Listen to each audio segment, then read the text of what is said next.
Mari kita lihat bagaimana orang-orang ini melarikan diri dari penjara. Dia bersembunyi di kamar mandi dan mencukur jenggotnya yang lebat. Kemudian rambutnya dibelai seperti penyanyi Korea. Jangan pikir cuman gitu saja, dia lagi mengeluarkan pakaiannya dan bersembunyi di toilet. Setelah mengubah penampilannya, dia berubah menjadi sipir. Kejutannya, dia terus berjalan-jalan di penjara seperti itu rumahnya, benar-benar logika film. Ketika dia pergi ke pintu, dia segera mengeluarkan kartu keamanan palsu dan menggeseknya dengan lancar. Setelah itu, dengan santai berjalan keluar dari penjara. Dia pergi ke pinggir jalan untuk membeli kemeja kuning cerah untuk kehidupan baru. Kemudian dia melihat mobil mewah mencari tempat parkir. Dia bergegas ke sana dan berpura-pura menjadi petugas parkir di pusat ini. Tidak hanya mengendarai mobil yang mewah, tetapi juga mendapatkan tips $100 dari pelanggan. Dan dia adalah Matt, penipu terkenal di geng kejam ini. Pada saat ini, kepala penjara meminta bantuan kepada polisi Tim, satu-satunya orang yang pernah bisa menangkap Matt. Tapi yang membuat Tim tidak bisa mengerti adalah kenapa hanya dalam waktu 2 bulan Matt sudah bisa kabur. Bagaimana mungkin merencanakan dalam waktu sesingkat itu? Jadi dia memeriksa video kunjungan penjara Matt. Sebulan yang lalu, pacar Matt datang ke penjara untuk mengunjunginya. Tim membaca mulut gadis itu dan tahu bahwa kalimat terakhir yang dia ucapkan adalah selamat tinggal. Setelah itu, dia tidak pernah mengunjungi Matt lagi. Tim menebak bahwa Matt pasti akan datang mencari pacarnya setelah dia kabur. Jadi dia pergi ke rumah gadis itu. Benar-benar Matt duduk di sini sendirian dengan malas. Ketika Tim memberitahu bawahannya untuk menangkap Matt, Matt tiba-tiba melihat tali di bahu Tim. Apakah kamu tahu apa ini? Tentu saja, Tim tidak tahu. Ternyata beberapa jam yang lalu, Tim memasuki perbendaharaan bank untuk menyelidiki serangkaian kasus. Teknisi sedang mencoba menemukan kata sandi brankas ketika brankas tiba-tiba meledak. Ini membuat semua polisi tertutup debu. Dan buktinya juga dihancurkan. Aku memberitahu kamu apa ini, temui aku di penjara setelah seminggu. Setelah Tim setuju, Matt mengatakan itu adalah pita pengaman pada uang $100 Singapura. Setelah mengatakan itu, dia ditangkap oleh polisi. Keesokan harinya, asisten memberitahu Tim bahwa tali itu memang jenis pita pada uang dolar Singapura. Tapi mata uang ini belum dirilis secara resmi. Bagaimana Matt mengetahui hal ini? Jadi Tim pergi ke penjara untuk bertanya Matt. Ketika dia mengetahui bahwa Tim mengikuti sekelompok pidana dari Belanda. Matt berkata, bantu aku keluar, aku akan membantumu menangkap kelompok pidana ini. Pasangkan saja borgol elektronik di kakiku, bisakah kalian selalu mengawasiku 24 dari 7? Keesokan harinya, Matt keluar dari penjara dengan borgol elektronik di kakinya. Selanjutnya, dia diberi kamar hotel. Dan jangkauan operasinya adalah 3,2 km. Jelas situasi seperti itu tidak cocok dengan temperamen Matt. Jadi Matt pergi ke toko barang bekas. Kemudian di sini dia bertemu dengan seorang wanita kaya yang menyumbangkan barang-barang bermerek lamanya. Dua orang yang baru saja bertemu tapi lagi ngobrol sepertinya saling mengenal. Dia mengetahui bahwa rumah wanita kaya ini ada di dekatnya, Matt segera pindah dan tinggal di villa itu. Selain membantu wanita kaya merawat bunga dan memelihara anjing setiap hari, dia juga merayu-rayu cucunya. Dia benar-benar ahli. Cukai menyita banyak cerita Putri Salju dan 7 kurcaci. Meskipun cerita-cerita ini telah diterbitkan sejak 1944, tapi harganya tidak tinggi. Jadi mengapa seseorang menghabiskan begitu banyak uang dan mengirimkannya? Jadi Tim segera pergi ke toko buku untuk menanyakannya.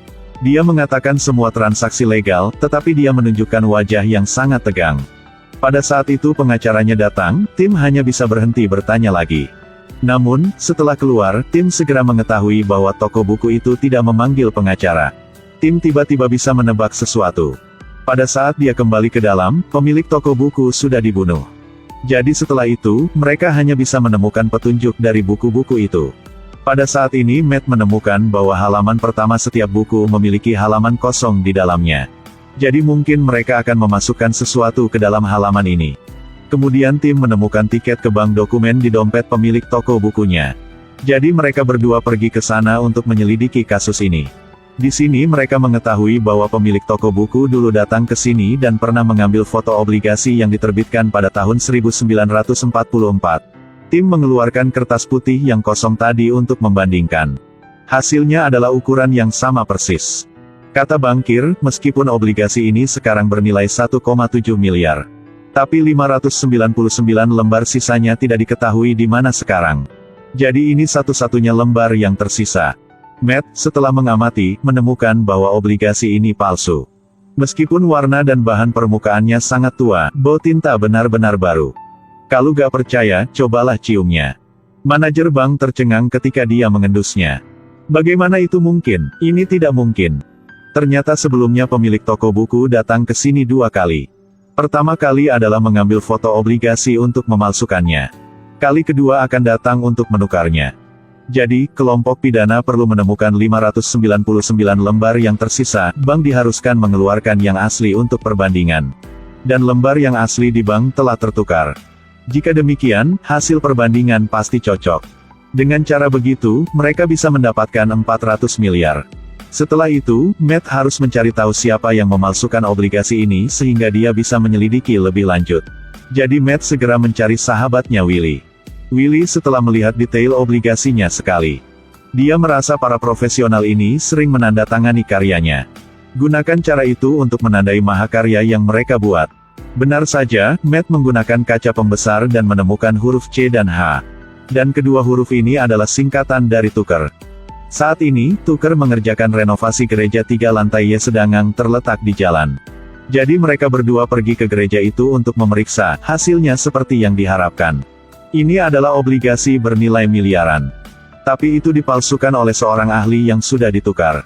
Matt dari lukisan di dinding gereja menemukan 2 huruf C dan H seperti pada obligasi.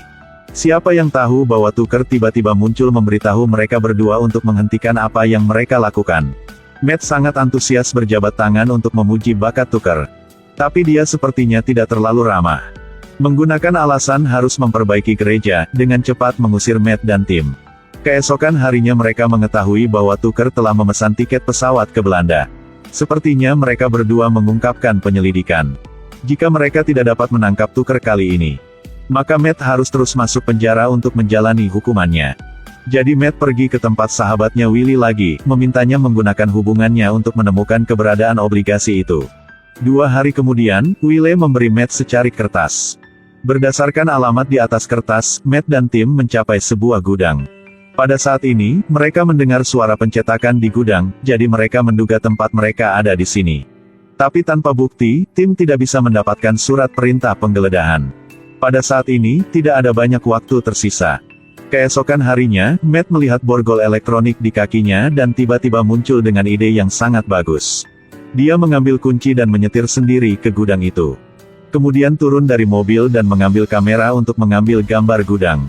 Kemudian berhasil memprovokasi orang di luar. Maka Matt dikawal di dalam gudang. Di sini dia melihat buku-buku menumpuk di tanah. Apalagi, mesin tidak berhenti mencetak obligasi. Kemudian Matt dikunci di ruang kaca oleh mereka. Pada saat ini, Tucker selalu mengutuk sambil berlari ke sini. Matt melihat itu dan dengan cepat mengunci pintu. Dan ruangan kaca ini bagus banget karena bisa anti peluru. Jadi Tucker menyuruh bawahannya untuk mengambil kuncinya. Dan Matt mulai duduk di kursi untuk memprovokasi Tucker. Mas, apa yang kamu pikirkan? Kamu bahkan meninggalkan namanya pada hal-hal yang dipalsukan. Hei, kamu benar-benar mewarnai. Kamu menunggu sampai aku bisa membuka pintu dan melihat bagaimana aku memperlakukanmu ya. Begitu mereka selesai berbicara, suara mobil polisi datang dari luar. Ternyata selama Matt meninggalkan jarak yang diizinkan, borgol elektronik akan secara otomatis memberitahu polisi. Pada saat ini, tim mengirimkan FBI untuk menangkap Matt. Jadi polisi langsung menghancurkan pintu gudang itu. Tucker dan bawahannya tak bisa berlari keluar dan hanya bisa dengan patuh mengangkat tangan mereka. Mereka kemudian menemukan obligasi asli di brankas Tucker. Pada saat ini, tim segera memuji rencana Matt karena sangat bagus. Jadi dia menepati janjinya dan secara resmi mengundang Matt untuk menjadi konsultan investigasinya. Dengan demikian, Matt tidak hanya tidak perlu masuk penjara lagi, tetapi dia dapat terus menggoda cucu wanita yang kaya. Wah kakak, ini benar-benar satu pekerjaan dapat 2 tujuan.